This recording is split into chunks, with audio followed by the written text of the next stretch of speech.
साथियों नमस्कार। छत्तीसगढ़ एनएचएम संविदा स्वास्थ्य कर्मचारियों की इस बार की जो दिवाली है फीकी रही है, क्योंकि जो वादा सरकार ने कर्मचारियों से किया था उसको नहीं निभाया है। नियमितीकरण, स्थायीकरण, ग्रेड पे का निर्धारण और कई सूत्रीय मांगों को लेकर 1 महीने से भी अधिक समय तक चला एनएचएम संविदा स्वास्थ्य कर्मचारियों का अनिश्चितकालीन आंदोलन। लेकिन आंदोलन करने के बाद भी सरकार के द्वारा कर्मचारियों को दिया गया तो सिर्फ और सिर्फ आश्वासन। जब कर्मचारी हड़ताल कर रहे थे तब उस समय सरकार के द्वारा कर्मचारियों की हड़ताल को समाप्त करने के लिए और दबाव बनाने के लिए एनएचएम संविदा स्वास्थ्य कर्मचारियों में से जो 25 पदाधिकारी थे उनको सेवा से पृथक कर दिया। कुछ मांगों को पूरा करने की बात शासन के द्वारा कही जा रही थी, जिसमें 5% की जो वेतन वृद्धि है उसको 2023 से लागू करने के लिए सरकार के द्वारा आश्वासन दिया गया था। उसको लेकर आदेश भी जारी हुआ, लेकिन ना ही 5% की वेतन वृद्धि मिली और ना ही हड़ताल अवधि का वेतन और ना ही 25 संविदा स्वास्थ्य कर्मचारियों को बहाल किया गया। तो साथियों, एनएचएम संविदा स्वास्थ्य कर्मचारियों के द्वारा जब भी हड़ताल की जाती है तो केवल और केवल उनको मिलता है तो सिर्फ और सिर्फ आश्वासन, और ठीक वैसा ही इस बार भी हुआ है। इस बार एनएचएम संविदा स्वास्थ्य कर्मचारियों के द्वारा आर पार के मूड में हड़ताल की गई थी, लेकिन सरकार के द्वारा उसको भी बहला फुसलाकर समाप्त करा लिया गया। स्वास्थ्य मंत्री जी और मुख्यमंत्री जी के आश्वासन के बाद भी जो स्वास्थ्य विभाग की एमडी हैं प्रियंका शुक्ला, कहीं न कहीं वे एनएचएम संविदा स्वास्थ्य कर्मचारियों की मांगों में रुचि नहीं ले रही हैं। ना ही अभी तक 25 बर्खास्त कर्मचारियों को सेवा में वापस लिया गया है, ना ही 5% की जो वेतन वृद्धि 2023 से कर्मचारियों को मिलना था वो मिली है, और ना ही 1 माह से अधिक जो हड़ताल अवधि का वेतन है वह कर्मचारियों को दिया गया है। तो कुछ मांगें जो पूरी करने की बात शासन के द्वारा कही जा रही थी, कहीं न कहीं वे भी लंबित हैं। तो कई प्रकार की मांगों को लेकर अनिश्चितकालीन हड़ताल स्वास्थ्य कर्मचारियों के द्वारा की जा रही थी, और हड़ताल को केवल इसी शर्त पर ख़त्म किया गया था कि जो मांग है उसको सरकार पूरा करेगी और जो 25 बर्खास्त संविदा स्वास्थ्य कर्मचारी हैं उनको सेवा में फिर से वापस लिया जाएगा। तो साथियों, सरकार ने अपना वादा नहीं निभाया है और एक बार फिर से अब संविदा स्वास्थ्य कर्मचारी जो एनएचएम के अंतर्गत काम कर रहे हैं वे हड़ताल पर जाने को लेकर विचार कर रहे हैं। आपको बताना चाहूँगा कि 31 अक्टूबर को प्रधानमंत्री नरेंद्र मोदी जी का छत्तीसगढ़ में आगमन होने जा रहा है। राज्योत्सव के उपलक्ष्य में प्रधानमंत्री जी छत्तीसगढ़ आ रहे हैं और सरकार के द्वारा रायपुर जिले के अंतर्गत 2 माह तक किसी भी प्रकार का धरना प्रदर्शन करने पर रोक लगा दी है, ताकि कोई भी कर्मचारी धरना प्रदर्शन ना कर पाए और मोदी जी तक ये संदेश ना जा पाए कि छत्तीसगढ़ में जो मोदी की गारंटी लागू करने की बात इलेक्शन से पहले की गई थी वह अधूरी है। कर्मचारी चुपचाप पड़े रहें, अपनी मांगों को ना उठाएं और ना ही किसी प्रकार से धरना प्रदर्शन करें और ना ही रायपुर में कोई रैली करें। इसको लेकर रायपुर कलेक्टर के द्वारा आदेश जारी करके 2 माह तक किसी भी प्रकार की रैली धरना प्रदर्शन करने पर रोक लगा दी है, क्योंकि प्रधानमंत्री जी आने वाले हैं और सरकार नहीं चाहेगी कि छत्तीसगढ़ में सब कुछ ठीक नहीं चल रहा है ये बात प्रधानमंत्री जी को पता चले। साथियों, घोषणा पत्र में और भी कई बड़े वादे राज्य सरकार के द्वारा अपने घोषणा पत्र में किए गए थे, जिनको आज तक पूरा ही नहीं किया गया है। अंशकालीन स्कूल सफाई कर्मचारियों के द्वारा भी 50% की वेतन वृद्धि और भृत्य के पद में समायोजन, कलेक्टर दर पर वेतन देने को लेकर हड़ताल की गई थी, लेकिन उसका भी कोई हल आज तक नहीं निकल पाया है। बातचीत हुई, लेकिन बातचीत के बाद हड़ताल को समाप्त तो कर दिया गया, लेकिन मांगें अभी तक पूरी नहीं हो पाई हैं।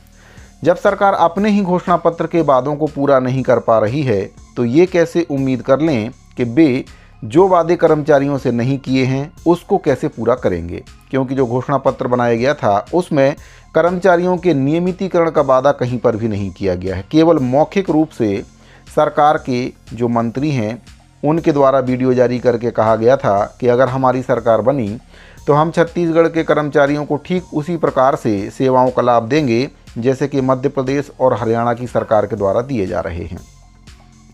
साथियों, मध्य प्रदेश में संविदा कर्मचारियों का स्थायीकरण हो चुका है। हरियाणा सरकार के द्वारा भी वहां पर नीति नियम बनाकर संविदा कर्मचारियों का स्थायीकरण किया गया है। राजस्थान सरकार के द्वारा भी कर्मचारियों के हित में कई बड़े फैसले लिए गए हैं। अब सबसे पीछे में चल रहा है तो छत्तीसगढ़ राज्य चल रहा है, जहां पर वादे तो कई किए गए लेकिन निभाए गए उसमें से कुछ ही। तो पूरे वादे अभी सरकार नहीं निभा पाई है। जो मेन वादे हैं वे अभी अधूरे हैं। खास तौर से अगर देखा जाए तो कर्मचारियों से जो वादा सरकार ने किया था उसमें से एक भी वादा अभी तक पूरा नहीं हो पाया है। कर्मचारियों की समस्याओं को समाधान करने के लिए जो कमेटी गठित की गई थी उसका कोई भी अता पता नहीं है और पूरी उम्मीद है कि आगामी सालों में भी उस कमेटी का कोई भी पता नहीं चलेगा कि उसमें क्या कुछ हो रहा है, बैठकें हो रही हैं या नहीं हो रही हैं, मांगों को लेकर सरकार क्या कुछ रणनीति बना रही है, बना भी रही है या फिर नहीं बना रही है, या फिर सरकार केवल 5 साल तक कर्मचारियों को बेवकूफ़ बनाने का काम कर रही है। कमेटी बनाकर छोड़ दी गई है और कर्मचारियों की मांगों को ठंडे बस्ते में डाल दिया गया है। तो साथियों, कहीं ना कहीं जो कांग्रेस सरकार ने कर्मचारियों के साथ किया था वही अब भाजपा सरकार भी कर्मचारियों के साथ कर रही है। बाकी राज्यों की सरकारों को अगर देखें तो कर्मचारी हित में कई बड़े निर्णय वहां की सरकारों के द्वारा लिए गए हैं। और नियमित कर्मचारियों की अगर हम बात करें तो देय तिथि से महंगाई भत्ता और महंगाई राहत कई राज्य सरकारों के द्वारा केंद्र के बाद लागू कर दिया है, लेकिन इस मामले में भी छत्तीसगढ़ सबसे पीछे है। छत्तीसगढ़ कर्मचारी अधिकारी फेडरेशन के द्वारा इसको लेकर चरणबद्ध आंदोलन भी किया जा रहा है और सरकार को अल्टीमेटम भी दिया गया था कि जो मांग है अगर सरकार उसको पूरा नहीं करती है तो फिर आगे चलकर अनिश्चितकालीन हड़ताल भी छत्तीसगढ़ कर्मचारी अधिकारी फेडरेशन कर सकता है। तो साथियों, एनएचएम कर्मचारियों के साथ सरकार ने कहीं ना कहीं छल किया है, आश्वासन देकर, और उसको सरकार ने पूरा नहीं किया है। आप समझ सकते हैं कि जिन कर्मचारियों को सेवा से पृथक किया गया है उनके ऊपर क्या बीत रही होगी, वे कैसे अपना घर परिवार चला पा रहे होंगे। ये सबसे बड़ी समस्या है, क्योंकि जो आपके हक और अधिकार के लिए लड़ रहे थे सरकार ने उन्हीं को काम से हटा दिया है। यानी कि जो कमज़ोर नस थी सरकार ने उसी को दबा दिया है। ना हड़ताल होगी और ना ही कर्मचारी मांग करेंगे, क्योंकि जब पदाधिकारियों को ही सेवा से बर्खास्त कर दिया गया है तो ऐसे में अब हड़ताल को लेकर कार्य योजना कौन बनाएगा। कर्मचारी पदाधिकारियों के भरोसे ही हड़ताल करते हैं और जो मांगें होती हैं सबसे ज़्यादा पदाधिकारियों की ही जिम्मेदारी रहती है कि उनको सरकार के समक्ष रखे, सरकार से बातचीत करे। लेकिन सरकार ने यहाँ पर पदाधिकारियों को ही सेवा से पृथक कर दिया है। अब जब सेवा से पृथक कर दिया है तो पदाधिकारी हड़ताल करेंगे कि अपनी सेवा बहाली के लिए प्रयास करेंगे। हालांकि पदाधिकारीगण जितने भी बर्खास्त हुए हैं वे लगातार सरकार से बातचीत कर रहे हैं। स्वास्थ्य मंत्री जी को भी ज्ञापन लगातार दिया जा रहा है, लेकिन अभी तक इन कर्मचारियों की बहाली नहीं हो पाई है। सरकार ने हड़ताल समाप्त करा ली है। अब सरकार को कर्मचारियों की मांगों से कोई लेना देना नहीं है।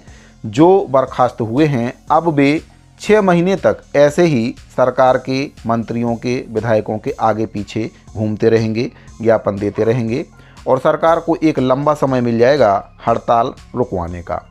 लेकिन अब एनएचएम संविदा स्वास्थ्य कर्मचारियों के द्वारा एक बार फिर से मन बना लिया गया है कि अगर सरकार जल्दी से जल्दी उनकी मांगों को पूरा नहीं करती है तो फिर एनएचएम संविदा स्वास्थ्य कर्मचारी एक बार फिर से उग्र आंदोलन कर सकते हैं।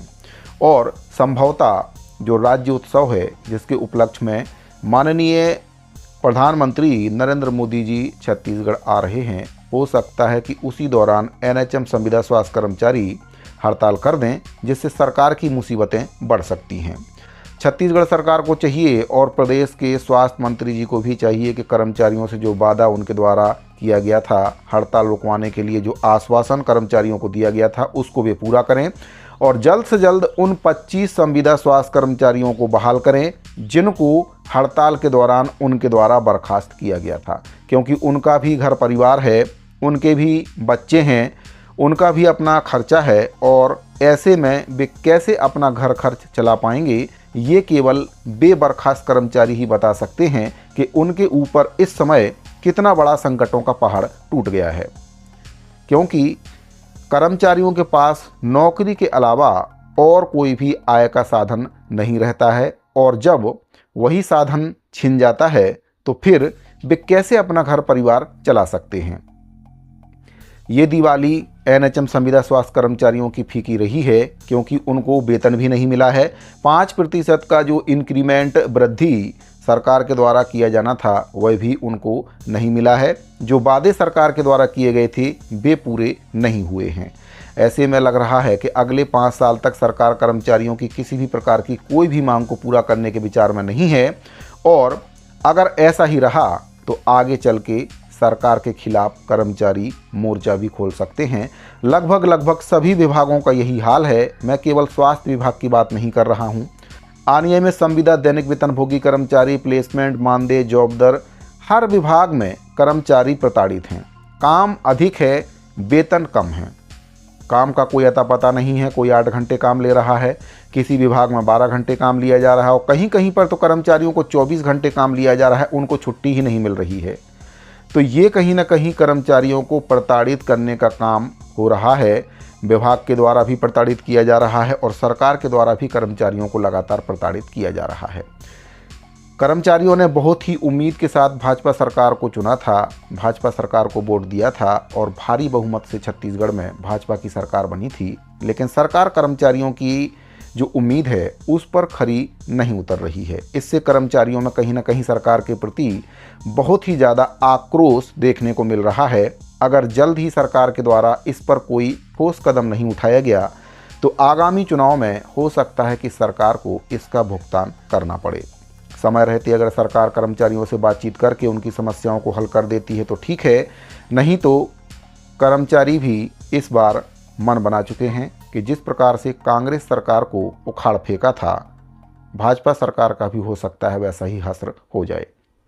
साथियों, अगर आप भी एक कर्मचारी हैं तो अपनी राय कमेंट बॉक्स में ज़रूर दें। आपको जानकारी कैसी लगी? अपने दूसरे साथियों को भी इस जानकारी को ज़्यादा से ज़्यादा शेयर करें, और अगर आपने अभी तक चैनल को सब्सक्राइब नहीं किया है तो चैनल को सब्सक्राइब जरूर करें। मिलते हैं अगले वीडियो में। अभी के लिए दीजिए इजाज़त। धन्यवाद।